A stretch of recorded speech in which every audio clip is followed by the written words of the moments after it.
Hi, in front of me is MEDIATEK KT107 and today I would like to show you how you can connect it through Bluetooth.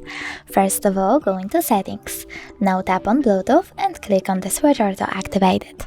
Wait for available devices to show up, and when they do, click on the one that you want to connect to. Now select Pair and wait for the other device to accept your connection request. As you can see, my devices were connected successfully, but you can always disconnect them by tapping on this gear icon next to the device, choosing Forget, and as you can see, they are now disconnected. Thanks so much for watching. If you enjoyed this video, leave a like, comment and subscribe. Bye!